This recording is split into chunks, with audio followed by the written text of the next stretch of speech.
స్టేడియంలోనే చెప్పిన ఖానాపూర్ నుంచి వెడమ బొజ్జు అని ఒక ఇందిరమ్మ ఇంట్లో ఉండే సామాన్యమైన ఆదివాసి బిడ్డకు నేను టికెట్ ఇస్తే ఆ ప్రజలు పట్టం కట్టిర్రు. తుంగతుర్తిలో మందుల శ్యామలని అత్యంత సామాన్యమైన దళిత కుటుంబం టికెట్ ఇద్దామన్న ఆలోచన చేసి పిలిచి మాట్లాడిన ఎంత ఉంది నగదని 2 లక్షలు ఉంది సార్ అన్నాడు. సరే జాగ్రత్తగా పెట్టు అని చెప్పిన. టికెట్ ఇచ్చిన తర్వాత పిలిచిన ఎంత ఉంది అని 50,000 ఉంది సార్, మిగతా బస్ కిరాయిల ఖర్చు అయినాయి అన్నాడు. పోనీ ఆ 50 అన్న తీసుకురా అంటే బటన్ కుట్టించుకున్నా సార్, అది కూడా లేవాలి. అయినా బీఫామ్ ఇస్తే 60,000 మెజార్టీ ప్రజలు మందుల ఫ్యామిలీ ఎమ్మెల్యే. ఇది ప్రజాస్వామ్యం యొక్క గొప్పతనం.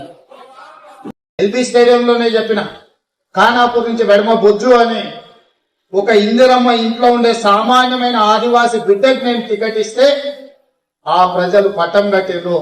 తుంగతుర్తిలో మందుల శ్యామలని అత్యంత సామాన్యమైన దళిత కుటుంబం టికెట్